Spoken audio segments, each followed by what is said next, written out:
사도신경으로 신앙 고백하겠습니다.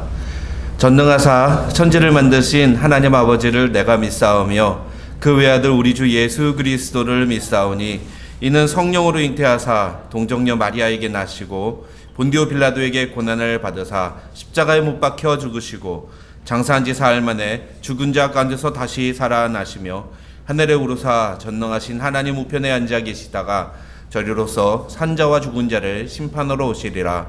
성령을 믿사오며 거룩한 공회와 성도가 서로 교통하는 것과 죄를 사하여 주시는 것과 몸이 다시 사는 것과 영원히 사는 것을 믿사옵나이다. 아멘. 같이 찬송가 461장 십자가를 질 수 있나 함께 찬양하겠습니다.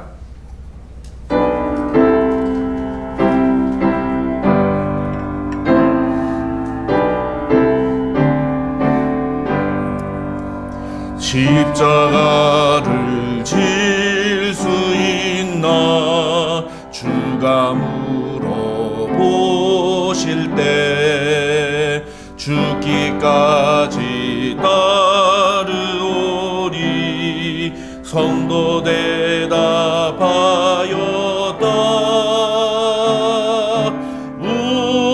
우리의 심령 주의 것이니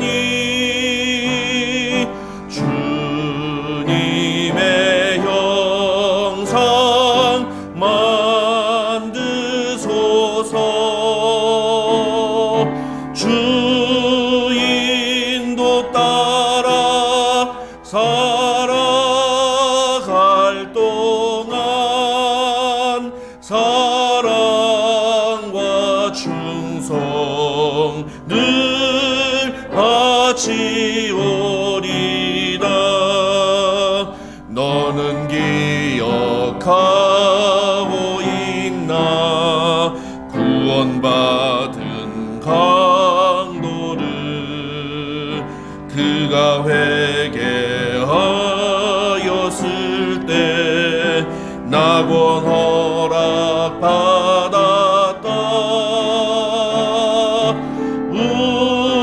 우리의 심령 주의 것이니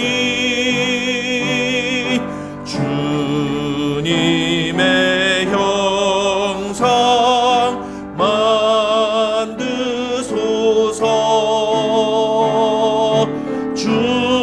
주인도 따라 살아갈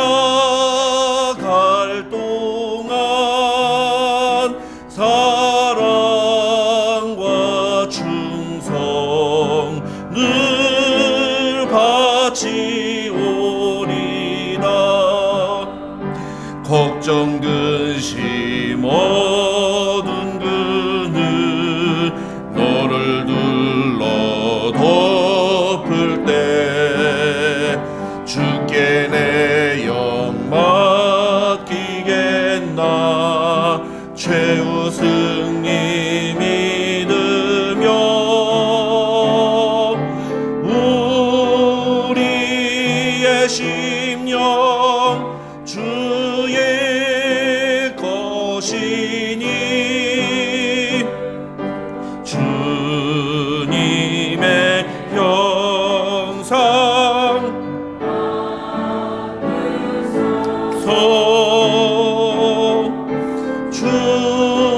주인도 따라 살아갈 동안 사랑과 충성 늘 바치오리다. 이런 일 다 할 수 있나 주가 물어보실 때 용감한 자 바울처럼 선뜻 대답하리라.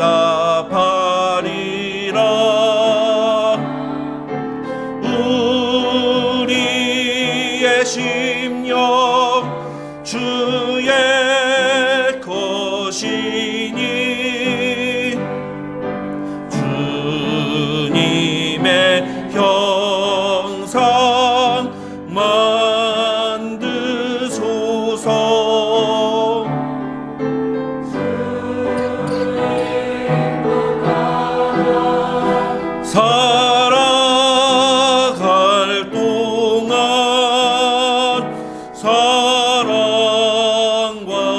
충성을 바치오리다. 하나님의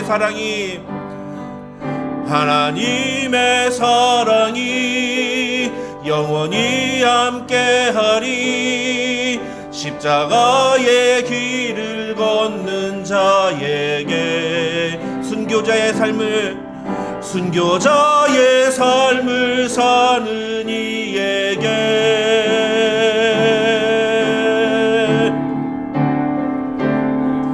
조롱하는 소리와 세상 유혹 속에도 주의 순결한 신부가 되리라.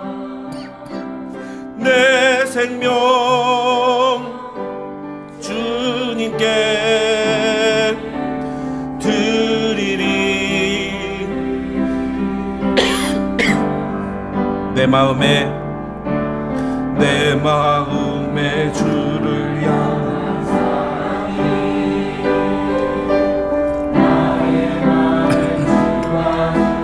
진리로 나의 눈에 주의 눈물 채워주소서.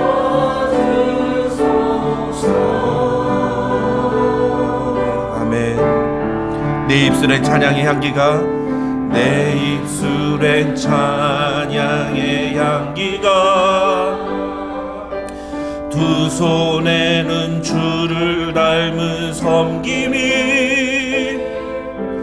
나의 삶에 주의 흔적 남게 하소서. 아멘. 하나님의 사랑이 영원히 함께하리. 하나님의 사랑이 영원히 함께하리. 십자가의 길을 걷는 자에게 순교자의 삶을 사는 이에게 아멘. 조롱하는 소리와 세상 유혹 속에도 순결한 신부가 되리라.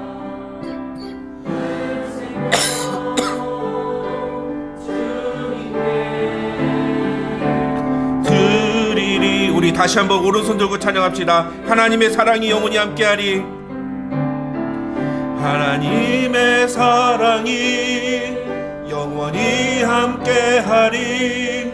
십자가의 길을 걷는 자에게 순교자의 삶을 사는 이에게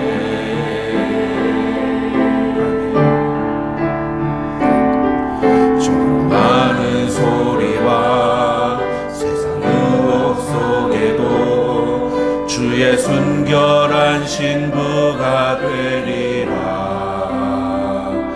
내 생명 주님께 드리리.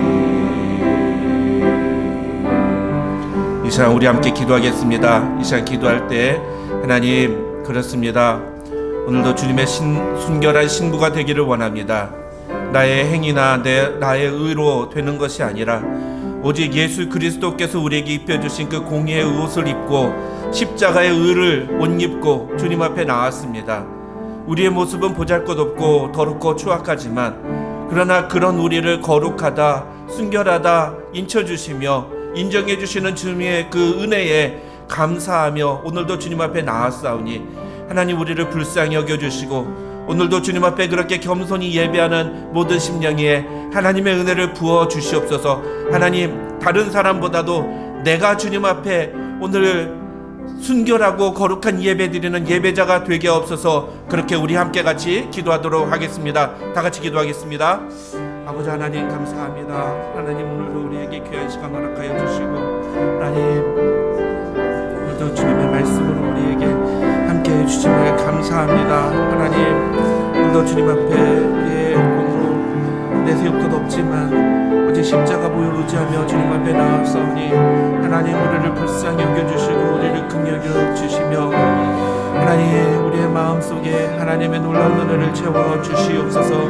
성령의 능력으로 우리를 덧입혀 주시고 구원의 능력으로 우리를 채워 주시옵소서. 하나님의 놀라운 은혜가 이 시간 충만한 예배자리 될 수 있도록 하나님 도와주시옵소서.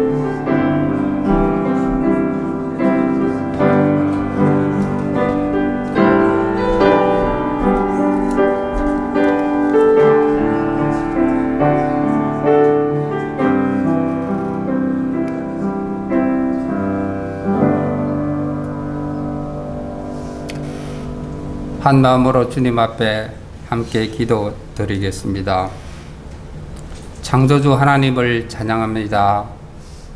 세상을 창조하시고 저희들에게 생명을 주셔서 또한 마귀의 권세도 하나님의 허락 없이는 행할 수 없게 하셔서 우리들에게 영원의 생명을 주신 하나님 감사합니다.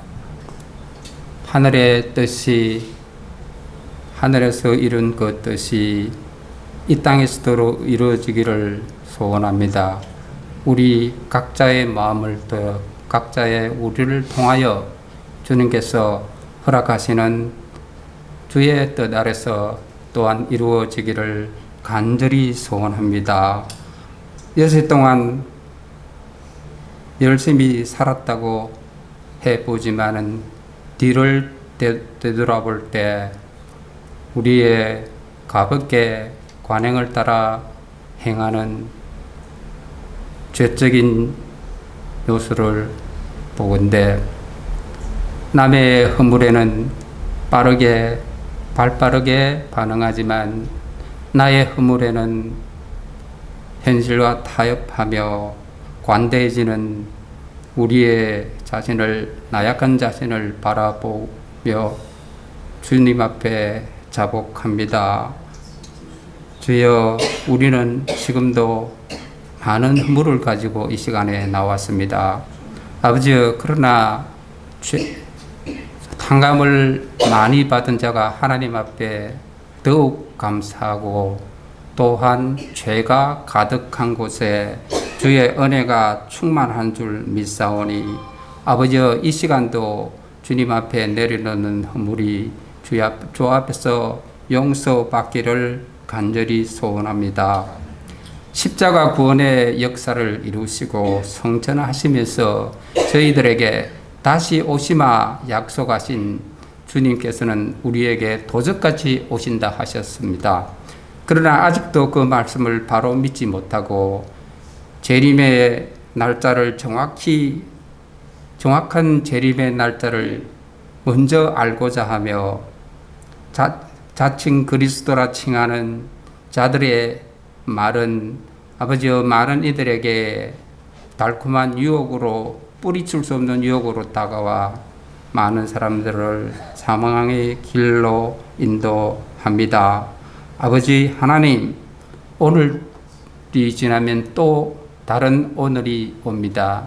수많은 오늘이 오는 가운데서도 아버지 하나님, 우리가 성도로서의 최선을 다하는 가운데 또 다른 모든 오늘이 주님 앞에 예비되어질 수 있도록 해주시고, 아버지여, 어리석은 다섯 처녀와 같이 최후의 날에 다가오는 최후의 날에 이빨을 갈며 슬퍼하는 우리가 되지 않도록 하여 주시옵소서. 아버지, 맡겨진 자녀는 하나님께서 허락하신 선물이라 하셨습니다. 아버지, 그들에게 지혜의 근본을 알게 하시고 올바른 길로 인도하기 위하여 저희들이 부모된 자로서 그리고 인생의 선행자로서 아버지, 그들에게 본을 보이며 끊임없는 자녀를 위한 기도가 그들 평생을 하나님이 함께 하시는 축복을 받기를 간절히 원합니다. 아버지, 이 시간도 주의 이름으로 모이는 모든 곳에 시간과 공간을 초월하시는 주의 동일한 임재가 모든 이에게 축복과 은혜가 함께 하시기를 간절히 빌고 원하옵나이다. 아버지여, 삼남만상을 주장하시고 아버지여, 인생을 기획하시는 창조자 되시는 하나님, 오늘의 이 부족한 입술의 기도가 그러나 우리의 마음을 감찰하시는 창조자 되시는 예수님의 이름으로 기도드립니다. 아멘.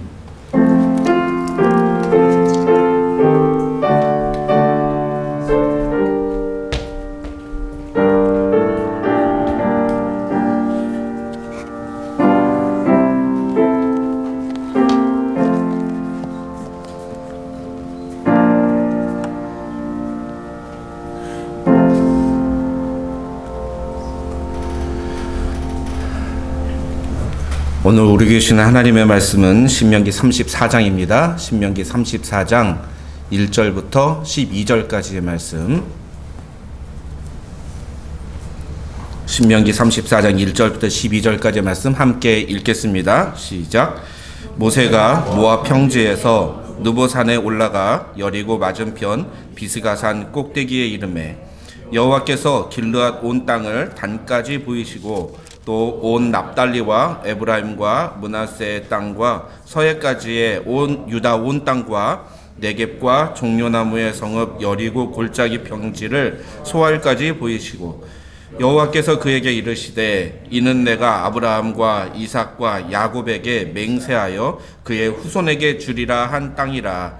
내가 네 눈으로 보게 하였거니와 너는 그리로 건너가지 못하리라 하시매 이에 여호와의 종 모세가 여호와의 말씀대로 모압 땅에서 죽어 벳부을 맞은편 모압 땅에 있는 골짜기에 장사되었고 오늘까지 그의 묻힌 곳을 아는 자가 없느니라.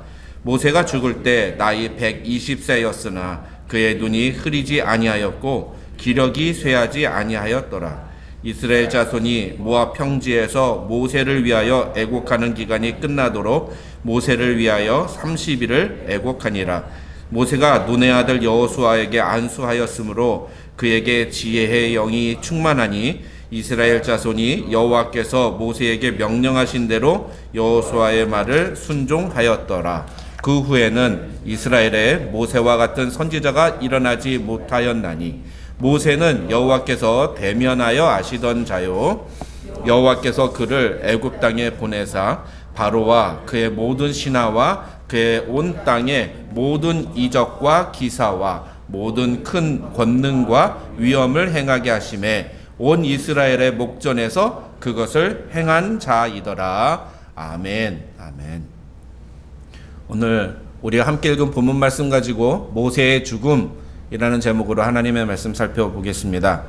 오늘로 우리는 모세오경의 마지막 장을 다루게 됩니다. 신명기 34장은 모세오경의 마지막 장이라고 할 수 있죠. 이 신명기 34장에는 모세의 마지막 순간, 즉 모세의 죽음이 기록되어 있습니다.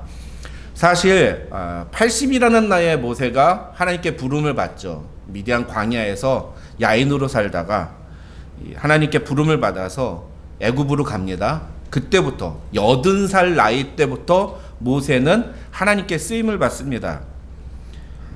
이스라엘 백성들을 이끌고 가나안에서 나와서 40년 동안 광야를 다니게 되죠. 그 기간 동안 모세는 이스라엘 백성들을 이끈 지도자였습니다.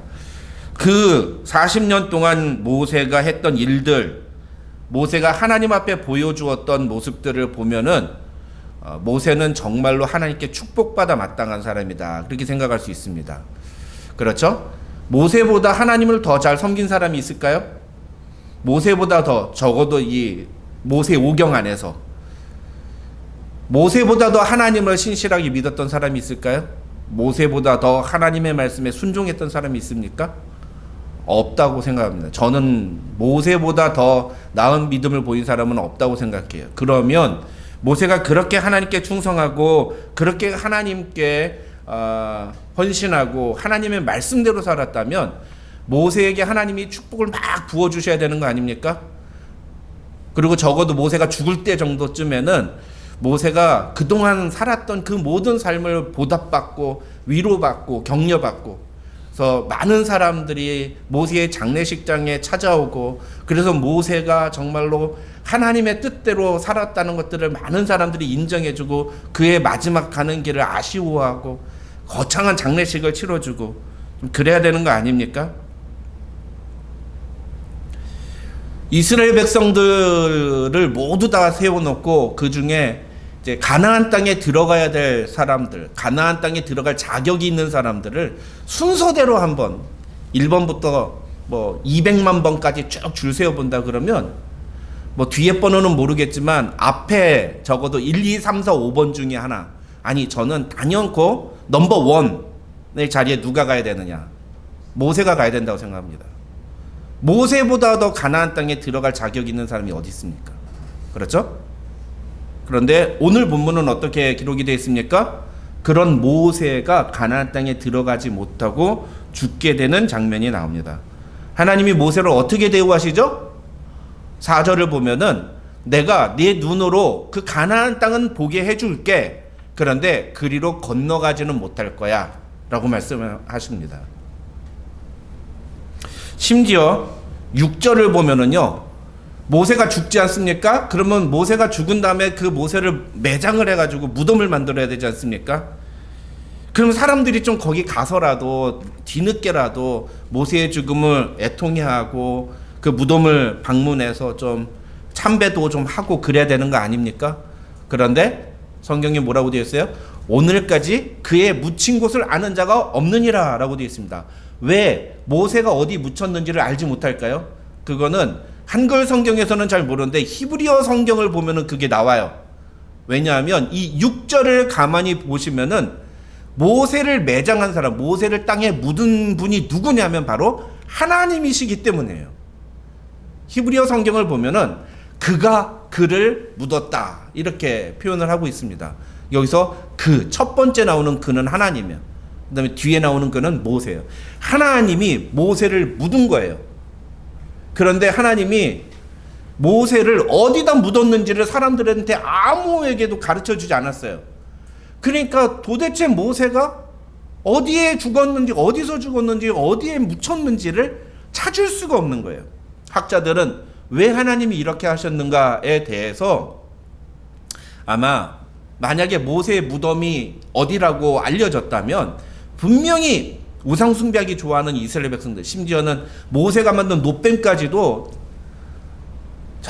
분열왕국 시대까지 그거 가지고 갑니다. 그래서 거기도 맨날 절하고 그래요.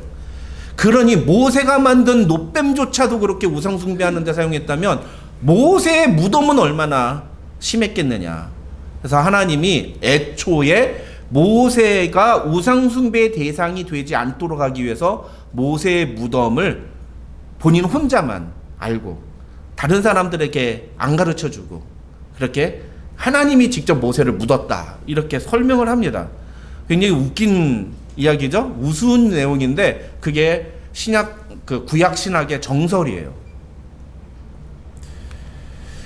여러분, 모세가 하나님께 보여드렸던 그 충성을 생각하면 하나님은 모세한테 그렇게 대우하시면 안 됩니다.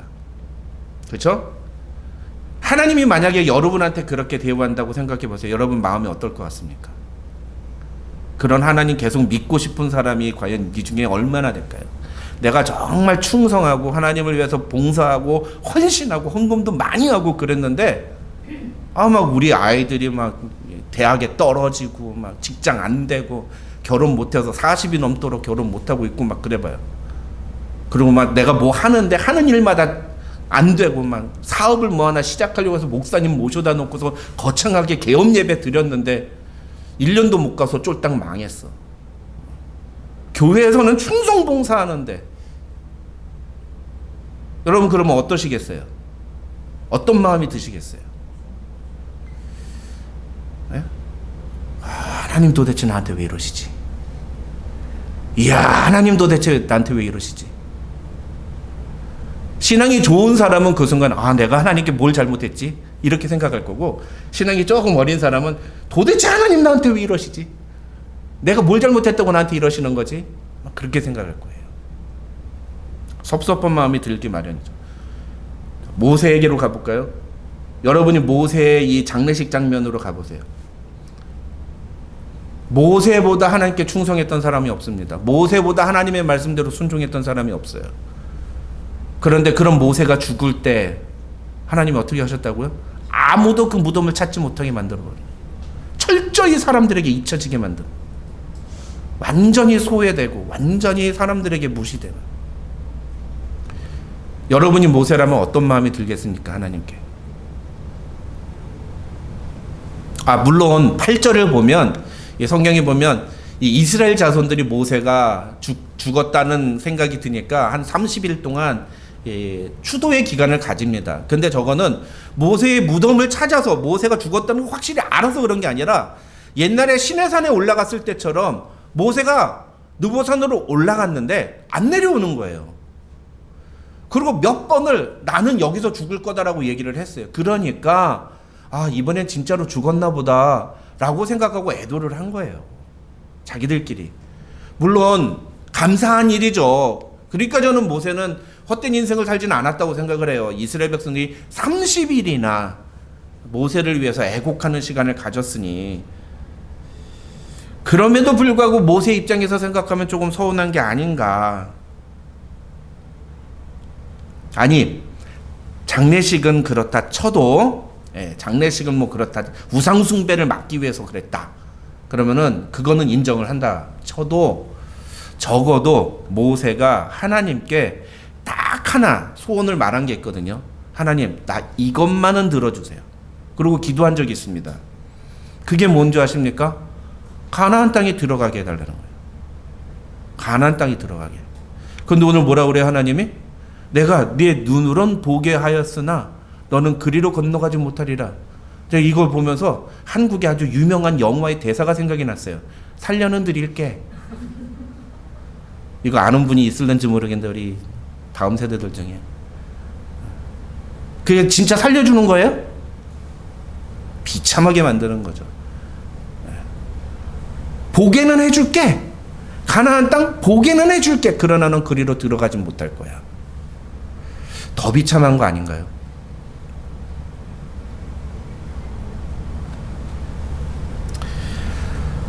신명기 3장을 보면 모세는 분명히 하나님께 간구했습니다. 하나님, 제발 제가 간구하기를, 하나님 제가 정말 간청드립니다.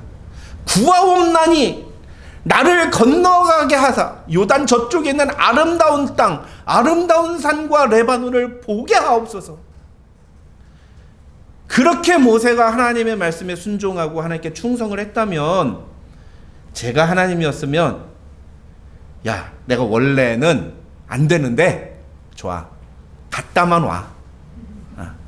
그래, 그러면 가나안 땅 건너가서 거기서 이렇게 한 번만 보고, 이게 내가 이렇게 그 뭐죠? 무슨 뭐 버스 타고 관광 다니는 게 뭐죠? 투어 시켜줄 테니까, 티켓 끊어줄 테니까 투어하고 그러고 난 다음에 다시 와. 넌 거기서 죽으면 안 돼. 보게는 해줄게. 뭐 그 정도는 할 수 있는 거 아닌가요? 최소한 모세 정도라면 그 정도는 해줘야 되는 거 아닌가요? 그런데 어떻게 하세요, 하나님이? 그 바로 뒤에 이런 말씀하세요. 그만해도 족하니 이 일로 다시 내게 말하지 말라. 이 구절은요, 우리가 하나님의 그 감정을 느끼면서 읽어야 돼요. 하나님이 그만해도 족하니 이 일로 다시는 내게 말하지 마라, 이렇게 말씀하셨을까요? 아닐 것 같아요. 저는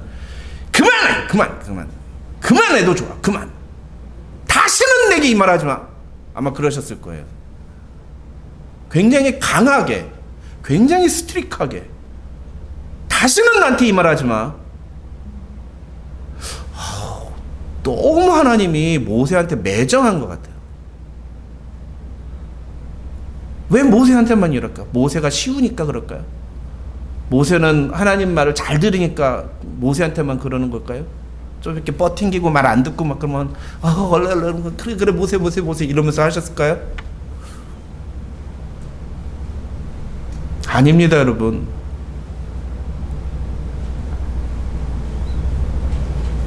여기서 그만해도 족하니 라는 말은요, That's 애쓰지 말라는 거예요. 아무리 떼써도 절대로 들어주지 않겠다는 거예요. 하나님의 아주 강력한 금지의 의지, 거부의 의지가 여기 담겨 있는 표현입니다. 그 정도도 하나 못 들어줍니까? 그럼 하나님이 왜 모세의 요청을 안 들어주시는 걸까요? 신명기 32장을 보면은요, 그 이유를 이렇게 설명합니다. 이는 너희가 신광야 가데스의 무리바 물가에서 이스라엘 자손 중 내게 범죄하여 내 거룩함을 이스라엘 자손 중에 나타내지 아니함이니라.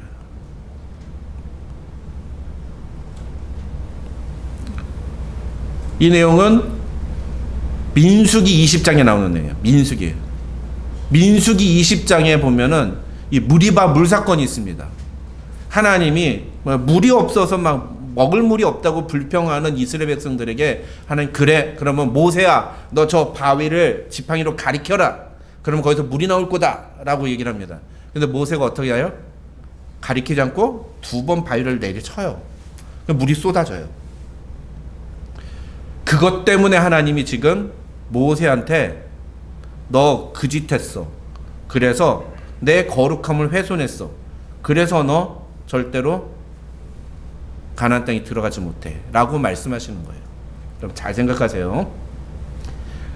지팡이로 바위를 가리키라고 했는데 가리키지 않고 지팡이를 두 번 쳐서 물을 냈다고, 그것 때문에 지금 가나안 땅에 못 들어간다고 하시는 거라고요, 하나님이.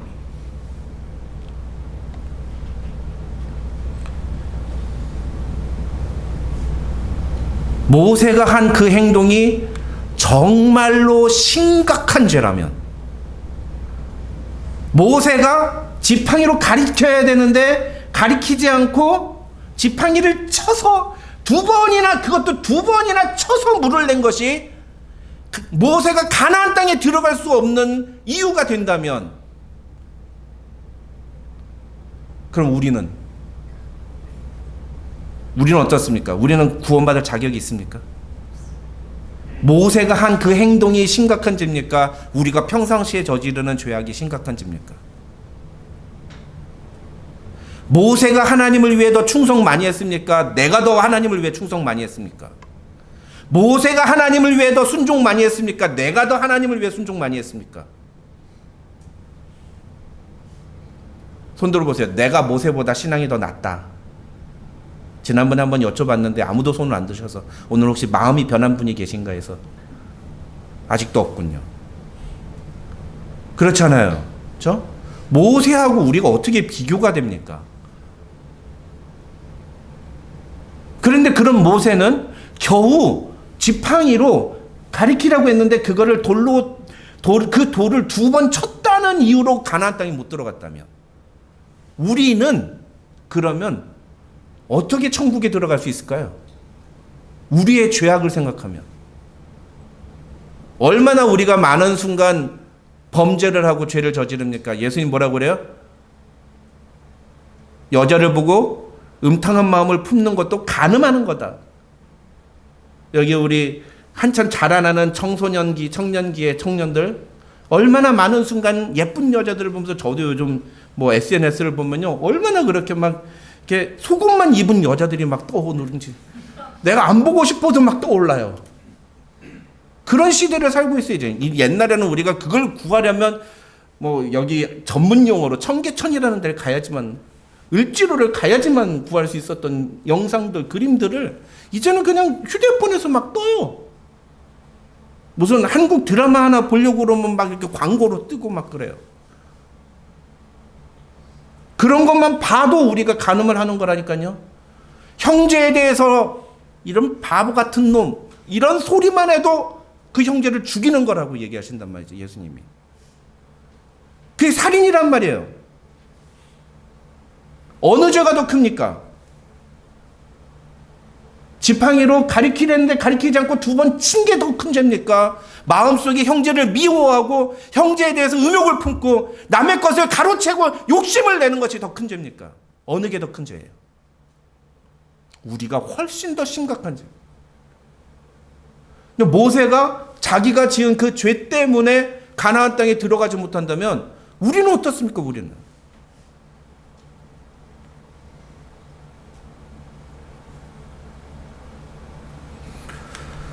여러분, 그래서 오늘 본문을 우리는 정확하게 잘 이해해야 돼요. 오늘 신명기 이 34장이 이야기하는 내용을 우리는 정확하게 이해를 해야 됩니다. 결론만 말씀을 드리면 오늘 본문에서 하나님이 모세한테 그렇게 냉정하게 냉담하게 영어로 표현하면 heartless 정말 무정하게 그렇게 대하시는 것은 모세가 그렇게 심각한 죄를 지어서라기보다는 모세의 독특한 정체성 때문에. 모세는 구약 성경에서 율법을 상징합니다. 율법 하면 모세예요. 모세가 갖고 있는 그 아이덴티티 때문에 하나님이 이렇게 대우하시는 거예요. 죽음까지도, 죽는 순간까지도 하나님이 모세를 그렇게 대우를 하시는 겁니다. 그러니까 모세가 이 민수기 20장에서 저지른 죄 때문에 가나안 땅에 들어가지 못한다고 이야기를 하시는 것은 모세의 죄가 정말로 그렇게 심각한 죄라는 의미가 아니라 율법을 상징하는 모세가 율법을 하나라도 어기게 되면 하나님 뭐라고 하세요? 그 물 사건을 뭐라고 하세요? 너는 내 거룩을 훼손했다는, 그게 죄란 말이에요. 근데 우리가 짓는 죄하고는 상상할 수 없을 정도로 되게 가벼운 죄 아닙니까? 그런데 그 작은 죄 하나라도 해결하지 못하면 율법으로는 절대로 가나안 땅을 건널 수 없다라고 이야기하는 거예요. 율법으로는. 모세, 너는 율법을 상징해. 근데 그 율법으로는 아주 작은 죄가 하나만 있어도 너는 절대로 가나안을 건널 수가 없어. 네, 제가 지난번 새벽에 만날 때 말씀드렸습니다만 요단강을 건넌다, 가나안 땅을 간다, 들어간다, 무슨 뜻이라고 했어요? 천국 간다, 구원받는다 라는 것을 상징한다고 말씀을 드렸습니다. 요단강을 건넌다 그러면 죽는다는 표현으로 우리는 이해를 하지만 그게 사실은 성경에서는 우리가 구원받는다는 개념이에요. 구원을 받는다는 거예요. 그런데 그 구원은 율법으로는 절대로 받을 수가 없다는 거예요. 율법을 따라가면 우리 안에 있는 아무리 작은 죄라 할지라도, 아무리 사소한 죄라 할지라도 그 죄를 해결하지 않는 한 절대로 그 율법으로는 구원을 받을 수가 없다는 사실을 이야기하는 것, 그게 바로 오늘 본문이 우리에게 제시하려는 메시지의 핵심인 겁니다. 그래서 모세는 가나안 땅에 들어가지 못하고 모압 땅에서, 느보산에서 죽음을 맞이하게 된 거예요. 하나님은 이것을 위해서 모세를 사용하신 거예요. 심지어 모세의 죽음까지도 사용하신 거죠. 5절을 보면은 이에 여호와의 종 모세가 여호와의 말씀대로 모압 땅에서 죽어라고 표현되어 있어요. 여호와의 말씀대로. 이것은 모세의 죽음은 하나님의 말씀대로 진행된 것이라는 거예요. 다시 말해서 죽는 것까지도 하나님의 뜻을 이루는데 사용되었다는 거죠. 그래서 오늘 본문에서 우리가 반드시 기억해야 되는 것은, 오늘 본문은 단순히 모세가 어떻게 죽었는지를 보여주는 것만이 아니라 그 속에 담겨진 구원과 은혜의 이 율법과 구원의 그 상관관계. 율법으로는 구원을 받을 수 있는가? 아니다. 그럼 구원은 어떻게 받는가? 구원은 전적으로 하나님의 은혜에 의해서 받는다라는 사실을 보여주는 것이 오늘 본문이 제시하는 또 다른 메시지인 거예요. 그렇다면 하나님의 은혜로 구원받은 사람들이 누구예요? 하나님의 은혜로 구원받은 사람들이 누구예요? 출애굽 2세대. 그 사람들이 출애굽 2세대들인 거예요. 여러분, 잘 생각해 보세요. 모세가 더 하나님의 말씀대로 순종했습니까? 출애굽 2세대들이 하나님의 말씀대로 더 순종했습니까? 누구예요? 예? 모세예요, 모세. 거기에 왜 주저하세요?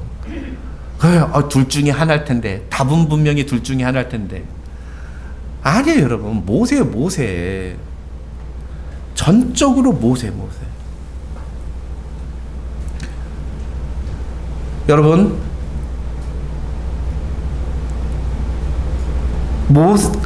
출애굽 2세대들이 분명히 요단강을 건너가 이렇게 되죠. 그리고 요단강을 건넌 후에 제가 누차 말씀드렸지만 여호수아의 지도하에 하나님의 말씀에 전적으로 순종한 사람들입니다. 그럼에도 불구하고 출애굽 2세대들이 절대로 모세보다 더 낫다고 말할 수 없어요. 오히려 성경을 보면 이 출애굽 2세대들은요 모세와 거의 비슷한 사람들이다. 아니, 모세가 아니라 출애굽 1세대들과 거의 비슷한 사람들이다. 이렇게 말을 해도 틀린 것은 아닙니다. 여러분, 이 율법적으로 보면은요, 모세나 출애굽 1세대나 출애굽 2세대나 다 하나님 앞에서 범죄한 사람들이에요. 요단강을 건너가고 하나님의 말씀대로 순종함으로 가나안 땅을 차지하기는 했지만, 그러나 그 출애굽 2세대들은 무리바 사건 때도 그랬고 그 전에도 그랬고 그 후에 나오는 출애굽기 21장에 나오는 노뱀 사건 때도 보면은 하나님께 불평하고 원망하는 일들을 출애굽 1세대 그 부모 세대들과 똑같이 했습니다. 그러니까 출애굽 1세대나 출애굽 2세대나 결코 다른 사람들이라고 볼 수가 없어요. 조금 인간적인 관점에서 봤을 때는 출애굽 2세대가 출애굽 1세대보다 조금 더 하나님께 순종한 사람들이다 라고 말을 할 수는 있습니다. 하지만 하나님의 관점에서 보면, 아니 율법의 관점에서 보면 출애굽 1세대나 출애굽 2세대나 다 거기인 사람들인 거예요. 똑같이 다 죄인들인 겁니다. 그러니까 출애굽 2세대는 가나안 땅에 들어갈 자격이 있어서 들어간 게 아니라 출애굽 2세대도 사실은 가나안 땅이 모세의 기준대로 한다면 출애굽 2세대도 가나안 땅에 들어갈 자격이 없는 사람들이라고 말을 해야지 타당한 거예요.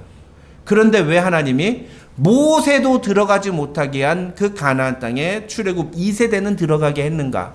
그건 전적으로 하나님의 선택이라고 말을 할 수 있는 거예요. 하나님의 선택.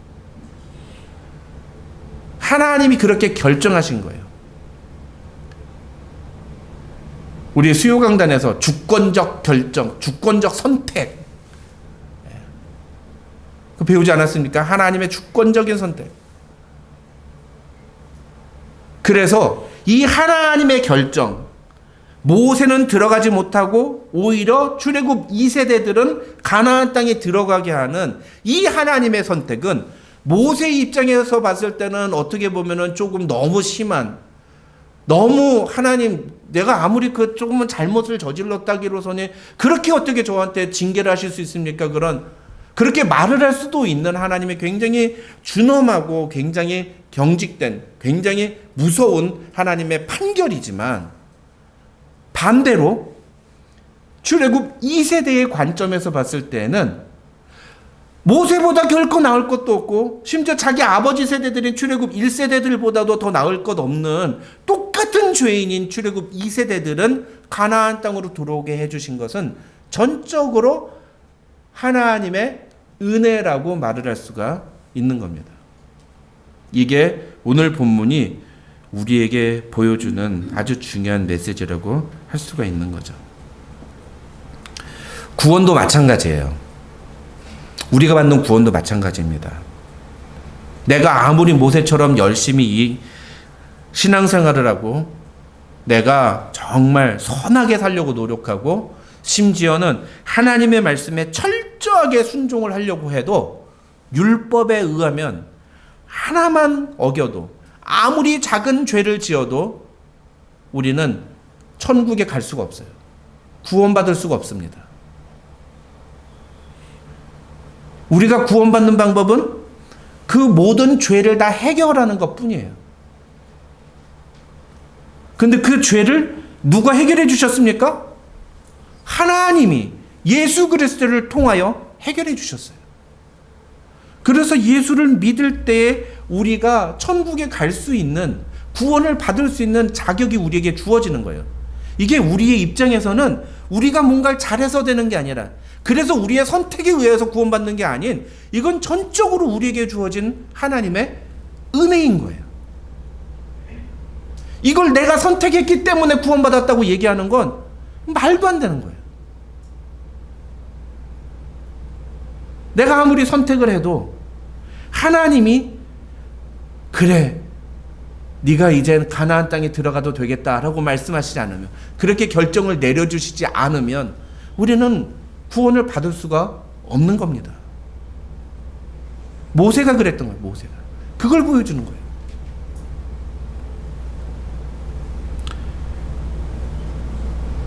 그래서 저와 여러분은요, 현실의 삶에서는 출애굽 1세대, 하나님의 말씀에 그렇게 불순종하고 불평하고 원망하는 출애굽 1세대와 똑같은 삶을 살았지만, 그런데 놀랍게도 우리는 그럼에도 불구하고 가나안 땅에 들어가는 자격을 얻은, 하나님의 구원의 대상이 된 출애굽 2세대들과 같은 존재들이라는 사실을 여러분이 기억하셔야 돼요. 이것이 믿음입니다. 이것이 하나님의 은혜인 거예요. 사랑하는 성도 여러분, 저와 여러분에게 이 믿음이 있기를 주님의 이름으로 축원합니다. 이걸 믿느냐 안 믿느냐, 이게 구원의 여부를 결정하는 거예요. 예수를 믿는다는 게 이걸 믿는 거예요. 다른 걸 믿는 게 아니에요. 교회 나와서 아무리 찬송가 부르고 성경책 많이 읽어봤자, 백방 그걸 아무리 해봤자 소용없어요, 여러분. 100번 제가 말씀드립니다만, 교회에 나와서 예배 아무리 많이 참석해도 여러분 마음속에 예수 그리스도가 들어가 있지 않으면 그 다 헛겁니다. 다 헛거예요. 지금 왜 여기 와서 앉아 있어요? 나가서 놀지. 이 금쪽 같은 시간에 나가서 돈 벌지. 뭐 하세요 지금? 세상 사람들이 보기엔 그런 거란 말이에요. 그런데 예수 그리스도의 은혜를 아는 자에겐 이 시간이 세상 그 어느 것과도 바꿀 수 없는 귀중한 시간이고 귀중한 자리가 되는 거예요. 은혜를 알기 때문에. 하나님이 나에게 그 은혜를 주셨기 때문에. 그게 오늘 본문이 우리에게 보여주는, 우리에게 전달하는 메시지라고 할 수 있습니다. 그래서 오늘 본문을 통해 우리는 두 가지 메시지를 반드시 기억해야 됩니다. 첫째는 죽는 순간까지 하나님께 쓰임받은 모세를 우리는 봐야 되고요. 그래서 우리 역시도 죽는 순간까지도 하나님께 쓰임받는 사람이 되어야 되겠다. 왜 그래야 되느냐? 마치 출애굽 2세대들에게 주어진 하나님의 은혜처럼 우리 역시도 모세도 가지 못한 그 가나안 땅을 밟은 출애굽 2세대들처럼 아무 자격도 아무 공로도 없지만 하나님의 전적인 선택과 은혜로 구원의 대상이 되었기 때문입니다. 그래서 우리가 기억해야 되는 것이 모세의 마지막 모습입니다. 모세처럼 우리도 마지막 죽는 순간까지, 죽을 때까지 하나님께 쓰임받는 인생을 살아야 돼요. 그게 하나님의 은혜를 아는 사람의 바른 모습인 거예요. 내 목적이 이루어지고 내가 원하는 것을 성취하고 우리 가족이 행복하고 내가 기쁘고 내가 인정받고 내가 무언가를 잘 되는 것을 위해서 신앙생활하는 게 아니라 하나님의 뜻이 이루어지기를 구하는 것. 죽을 때까지도 모세처럼. 얼마나 섭섭해요. 여러분, 그래서 오늘 설교 잘 들으세요. 오늘 설교는 여러분에게 굉장히 서운하게 들릴 수도 있습니다. 그냥 탁 까놓고 얘기하면 하나님이 여러분을 홀대해도 여러분 그거에 대해서 서운하게 생각하지 말고 죽을 때까지 충성하라, 그 얘기 하는 거예요. 모세가 그랬다는 거예요. 그게 참된 신자의 모습이라는 거죠. 그런데 오늘 본문만 놓고 보면은 사실은 모세가 하나님께 홀대받은 것처럼 보이지만 사실은 하나님은 그런 모세를 절대로 홀대하지 않으셨습니다. 하나님은 마치 묘비명에 모세에 대해서 마지막을 기록해 놓은 것처럼 오늘 성경에 모세에 대해서 이렇게 기록해 놓았어요. 여러분, 우리 34장 10절부터 12절 다 같이 읽겠습니다. 34장 10절부터 12절입니다. 시작. 그 후에는 이스라엘의 모세와 같은 선지자가 일어나지 못하였나니 모세는 여호와께서 대면하여 하시던 자요, 여호와께서 그를 애굽 땅에 보내사 바로와 그의 모든 신하와 그의 온 땅에 모든 이적과 기사와 모든 큰 권능과 위엄을 행하게 하심에 온 이스라엘의 목전에서 그것을 행한 자이더라.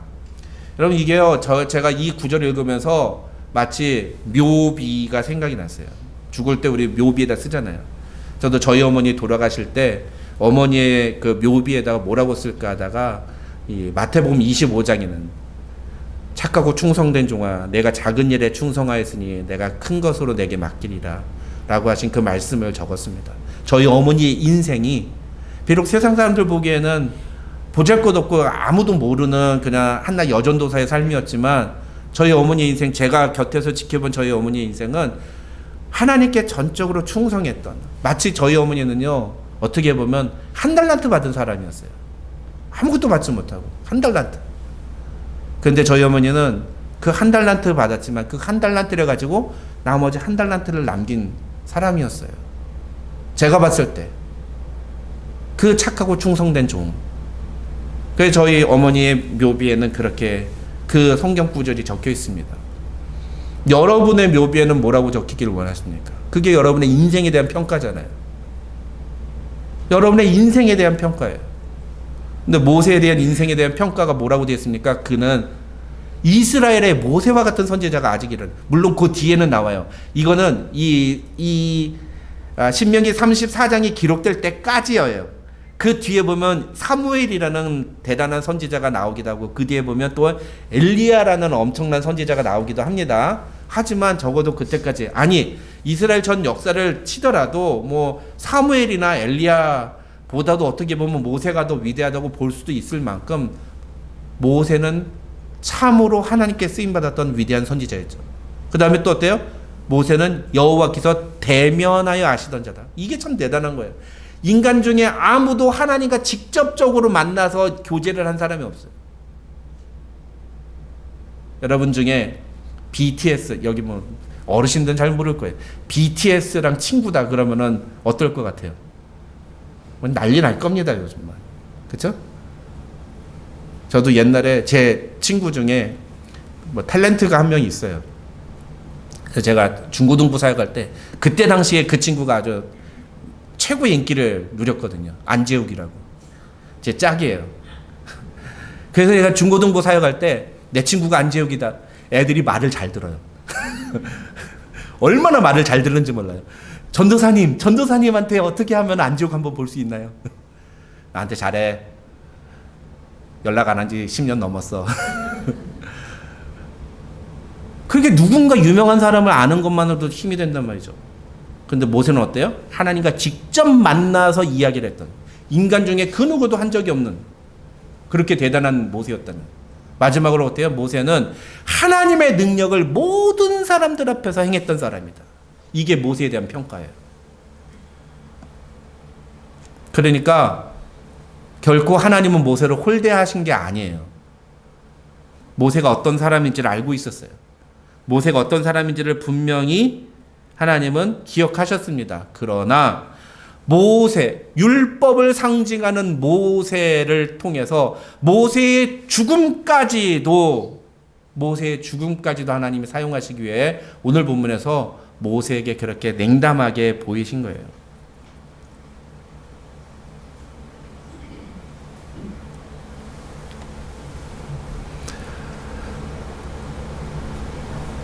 그런데 중요한 사실은 한 가지 덧붙인다면, 이런 모세의 이 죽음의 장면은 죽기까지 순종하시고 죽기까지 하나님의 뜻을 이루기 위해 기도하신 예수 그리스도의 모습을 보여줍니다. 그래서 모세의 죽음의 모습은 단순히 모세의 죽음으로 끝나는 게 아니라 장차 오실 예수 그리스도의 죽음을 상징하는 그런 모습이기도 해요. 그리고 우리는 모두 다 예수님을 닮아가는 예수의 제자들이 되어야 된다고 말합니다. 그래서 오늘 모세의 이 죽음의 이 마지막 장면을 우리가 닮아가야 하는 이유가, 모세 그 자체에 무언가가 있는 게 아니라 모세의 죽음이 예수 그리스도의 죽음을 상징하기 때문이에요. 그리고 우리 역시도 예수 그리스도를 닮아가기 위해서 모세가 했던 것처럼 우리 역시도 우리 죽음까지도 주님을 따라가는 사람들이 되어야 된다 그렇게 말을 할 수 있어야 된다는 거죠. 우리가 오늘 찬양 부른 곡 중에 십자가를 질 수 있나 찬송가 461장이 있습니다. 십자가를 질 수 있나 주가 물어보실 때 죽기까지 따라오리 성도 대답하였다. 이 찬양 참 많이 불러요. 제가 지난주 새벽에 만날 때도 그렇게 말씀을 드렸습니다만, 근데 여러분 정말로 십자가 질 수 있습니까? 정말 죽기까지 따를 수 있습니까?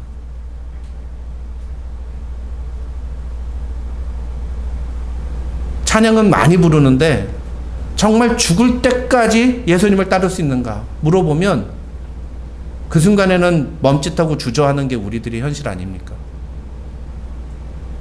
왜 그렇죠? 저는 그것이 우리가 받을 은혜가 얼마나 큰지를 알지 못하기 때문이라고 생각합니다. 아직 그게 얼마나 놀라운 것인지를 체험하지 못하기 때문이에요. 우리 신앙의 선배들 중에 기꺼이 순교의 길로 나아갔던 분들이 많이 있습니다. 여러분, 그렇다고 해서 제가 오늘 여러분에게 순교자가 되라고 말하는 건 아니에요. 그런데 나는 어느 순간이든지 순교자가 되겠다라고 얘기하는 사람 치고 진짜 순교자가 되는 사람은 없어요.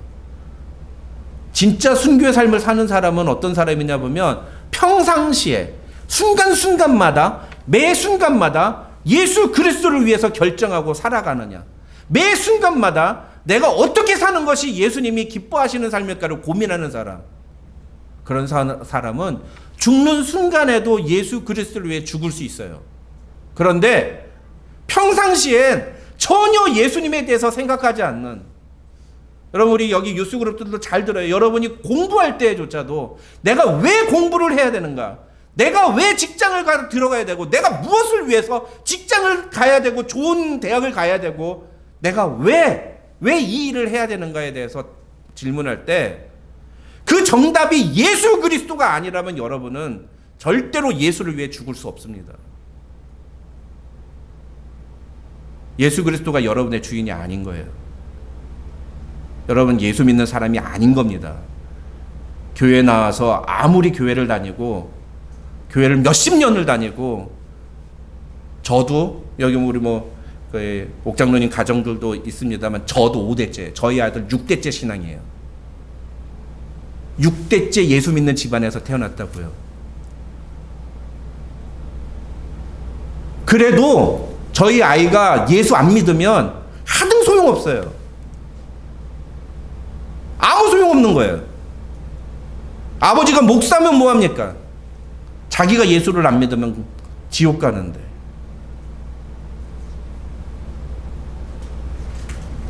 내 삶에 예수가 나의 주인이라고 고백하지 않으면 그건 예수 믿는 사람이 아닌 거예요. 그래도 그렇게 고백을 해도 살기가 쉽지가 않아요. 예수 믿는 사람답게 살기가 쉽지가 않아요. 왜?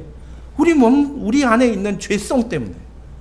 죄가 너무 강력하고 죄가 너무 세니까 우리의 힘으로는 그걸 다 이기기가 쉽지가 않아요. 그래서 끊임없이 우리가 싸워야 되는 거예요. 끊임없이. 그래도 또 질 거예요. 또 죄를 짓고 또 죄에 패배하고, 아 내가 진짜 예수 믿는 사람이 맞나 막 그렇게 고민하고 그럴 때가 올 겁니다. 근데 그런 고민을 하는 게 진짜 예수 믿는 사람이라는 증거예요. 예수 안 믿는 사람은 그런 고민조차 하지 않습니다. 내가 정말 예수 믿는 사람이 맞나? 라고 고민을 한다는 건 그건 정말 가망성이 있다는 증거예요. 구글 서치로 종교에 대해서 검색을 해봤더니 종교란 초자연적인 절대자에 대한 믿음을 통해서 인간 생활의 고뇌를 해결하고 삶의 궁극적 의미를 추구하는 것이다. 안 보이시죠? 집에 가서 찾으세요. 한번 찾아보세요. 근데 영어로 제가 찾아보니까 What is religious? religion 하고 찾아보니까 조금 다르게 나왔더라고요. 미국에서는 종교란 절적으로 절대자, 신에 대해서 따라가고 신의 체계를 수용하는 것. 아, 이게 진짜 믿음이에요. 네. 근데 한국에서는 그렇게 안 하더라고요. 우리 한인교회잖아요. 여러분, 종교생활, 내가 주인이 되는 게 종교생활. 세상의 종교는 내가 주인이 되는, 내가 목적이에요. 내가 인정받는. 우리 기독교는 구원의 은혜를 아는 사람들은 예수 그리스도가 삶의 목적이어야 돼요. 하나님이 목적이셔야 됩니다. 우리는 하나님의 뜻을 이루기 위해 어디까지 순종할 수 있는가? 그래서 영어 제목에 제가 오늘 한글 제목은 모세의 죽음이라고 해놨지만 영어 제목은 그렇게 해놨어요. Are you able to follow God to the death? Really? Really? 이 질문을 여러분 이번 한 주 동안 계속 고민해 보세요. 이번 주에는 우리가 이제 새벽에 만날 때 갈라디아서를 다룰 겁니다. 갈라디아서는 복음과 율법과의 관계. 그래서 이 율법이 아니라 마치 오늘 신명기 34장의 내용을 갈라디아서 바울이 6장에 걸쳐서 쫙 설명을 해줍니다. 이 신명기 34장의 내용이 갈라디아서에 다 아주 자세하게 설명되어 있어요. 그 내용들 우리가 새벽에 만날 통해서 다루면서 내가 받은 은혜가 어떤 것인가, 그리고 그 은혜를 아는, 그 은혜로 구원받았다면 이제 어떤 삶을 살아야 되는가에 대해서 여러분이 정말 진지하게 고민하고 반응하고 참된 믿음으로 주님, 내가 지금은 참 부족하지만 죽기까지 주님을 따라가고 싶습니다. 그런 제자가 되길 원합니다. 그렇게 고백하는 성도들이 되시기를 주님의 이름으로 축원합니다. 이 시간 우리 찬양 한 곡, 우리 아까 불렀던 찬양을 다시 한번 불러볼까요? 십자가를 질 수 있나 1절만 우리 다시 한번 불러보도록 하겠습니다.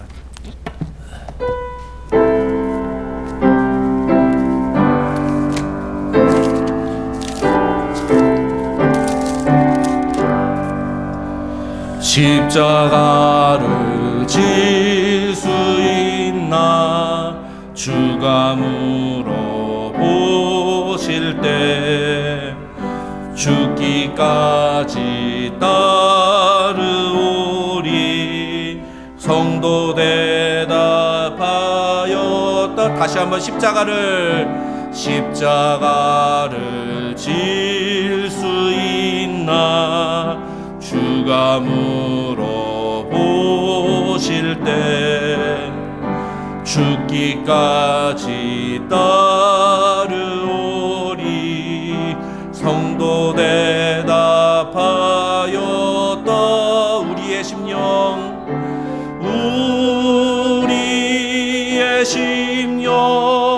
주의 것이니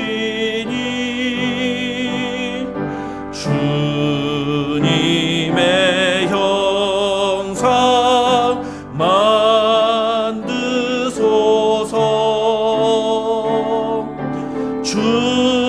주인도 따라 살아갈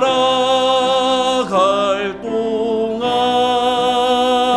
사랑과 충성을 바치오리다. 우리의 심령 주의 것이니 우리의 심령 주의 것이니 주님의 형상 만드소서. 우리 오른손 들고 고백합시다. 주인도 따라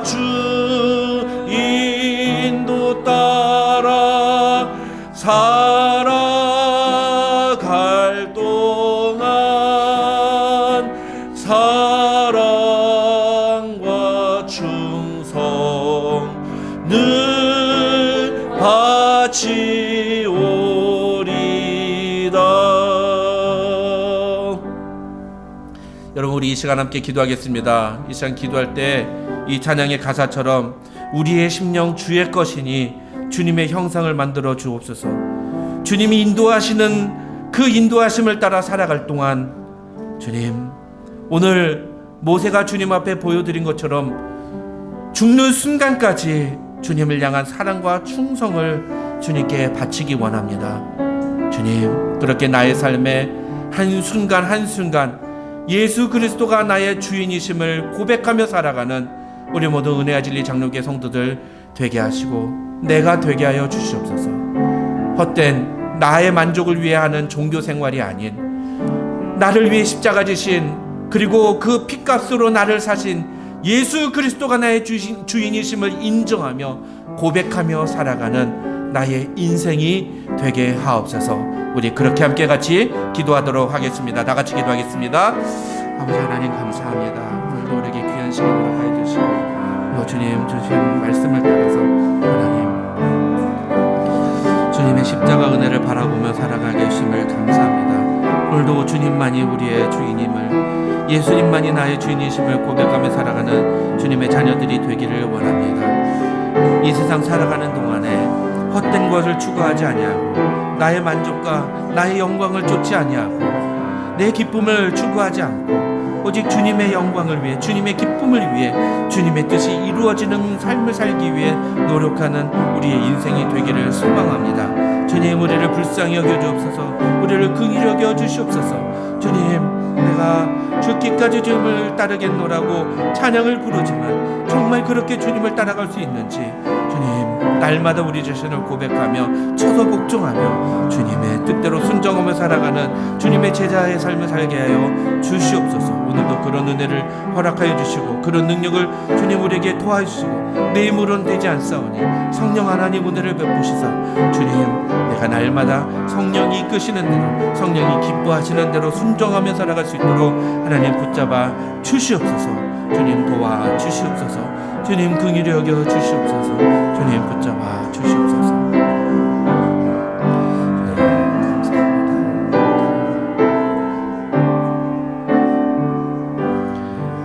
사랑과 은혜가 많으신 하나님 감사합니다. 오늘도 우리에게 귀한 말씀 주심을 감사합니다.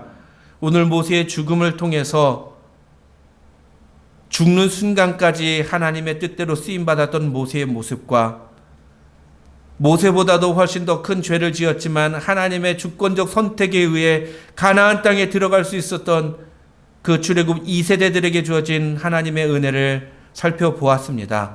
하나님, 그 출애굽 2세대들에게 주어진 은혜가 오늘 우리에게도 주어졌음을 이 시간 다시 한번 믿음으로 고백하며 이제 우리도 모세처럼 그리고 예수님처럼 죽는 날까지 주님의 뜻대로 살기를 소망하며 주님 앞에 결단하오니 주님 우리를 붙잡아 주시고 매 순간마다 성령님 우리를 인도하여 주셔서 우리의 힘으로는 살 수 없사오나 성령의 인도하심대로 순종하며 살아갈 때 우리가 주님을 기쁘시게 하는 하나님의 뜻을 이루는 삶을 살아갈 수 있음을 믿사오니 주님 우리에게 그런 은혜를 허락하여 주시옵소서.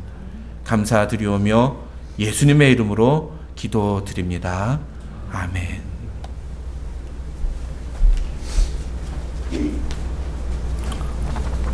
네, 이 시간 광고 드리겠습니다. 많이 더우시죠? 항상 건강 조심하시고 하나님의 평강과 은혜가 늘 마음껏 누리시는 한 주가 되시기를 간절히 소원합니다. 그 새벽에 만나요. 목사님이 항상 첫 주에 이렇게 말씀하시는 멘트가 있으세요. 그래서 항상 은혜를 너무 많이 받아서 저도 한번 따라해 봤습니다. 그래서 이번 주 새벽에 만나 본문은 갈라디아서 1장에서 6장입니다. 그리고 수요 강당한 시간에 사도신경 강해가 진행됩니다. 많은 관심과 참여 부탁드립니다.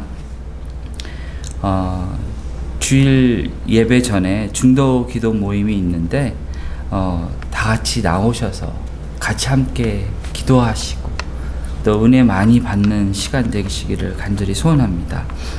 특별히 다음 주일에는 사랑의 교회 마당 공동체를 섬기시는 김동일 목사님께서 오셔서 말씀을 전해 주십니다. 그리고 점심 식사 이후에 1시 반부터 본당에서 특강이 세미나가 있거든요. 많이 참석해 주시고 혹시 같이 오실 수 있는 분들이 있으시면 함께 그 은혜를 같이 나눴으면 감사하겠습니다. 감사합니다.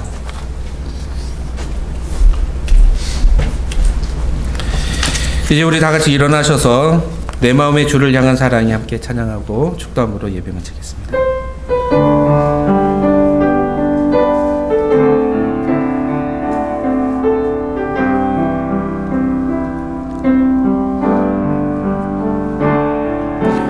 내 마음에 주를 향한 사랑이 나의 말엔 주가 주신 진리로 나의 눈에 주의 눈물 채워주소서.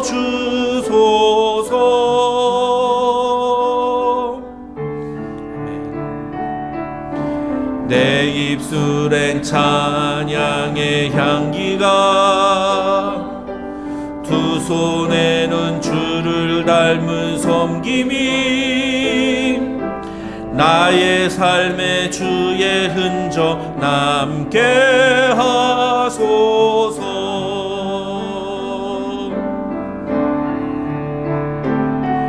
하나님의 사랑이 영원히 함께하리. 십자가의 길을 걷는 자에게 순교자의 삶을 사는 이에게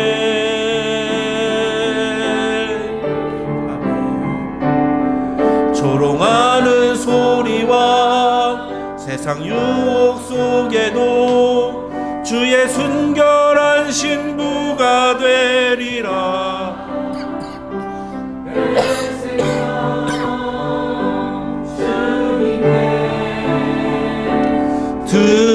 드리리. 아멘. 기도하겠습니다. 하나님 감사합니다. 아무 자격 없고 공로 없는 우리를 예수 그리스도의 십자가 보혈로 인쳐주시고 하나님의 자녀 삼아주시니 참으로 감사합니다. 하나님, 우리가 하루를 살아도 이 은혜와 이 감격 가운데 살아가는 성도들이 되게 하여 주시옵소서. 세상이 힘들고 어려운 문제들이 우리에게 닥쳐와도 그 은혜로 모든 것 이겨내는 성도들이 될 수 있도록 도와주시옵소서. 한순간 한순간 살아가는 것조차 힘들고 버겁지만 그러나 그 은혜가 있음에 우리가 좌절하지 않고 낭망하지 않을 수 있음을 하나님 우리가 믿음으로 고백하는 성도들 되게 하여 주시옵소서. 그 믿음을 주님 앞에 담아 올리며 오늘도 주님께서 우리에게 주신 재물 중에 일부를 주님 앞에 올려드립니다. 하나님, 내 것을 주님께 드리는 것이 아니라 하나님이 주신 것 중에 일부를 주님께 돌려드림을 우리가 기억하게 도와주시고 그렇게 하나님이 우리의 삶을 책임지신다는 것을 고백하며 선언하며 나아갈 때 그 믿음대로 역사하시는 하나님의 은혜를 우리가 날마다 체험하게 도와주시옵소서. 혹여 삶에 힘들고 찌들어서 정말 고통 중에 있는 지체 있습니까? 육신이 연약한 지체, 하나님 그 아픈 부위를 어루만져 주시고 마음에 상처가 있는 지체 하나님 위로하여 주시고 함께 붙잡아 주시고 경제적으로나 가정적으로나 여러 가지 어려운 문제 있습니까? 하나님께서 친히 그 부분을 어루만져 주셔서 하나님 해결하여 주시며 주께서 위로하여 주시옵소서. 그래서 주님만이 우리의 소망이고 주님만이 우리의 기쁨이라고 고백하는 우리 모든 은혜와 진리 장로교회 성도들 될 수 있도록 하나님 축복하여 주시옵소서. 지금은 우리 구주 예수 그리스도의 한이 없으신 은혜와 우리 아버지 하나님의 만극하신 사랑과 성령님의 감동, 감화, 교통 충만하신 은혜가 너희 무리 가운데 함께 있을지어다. 아멘.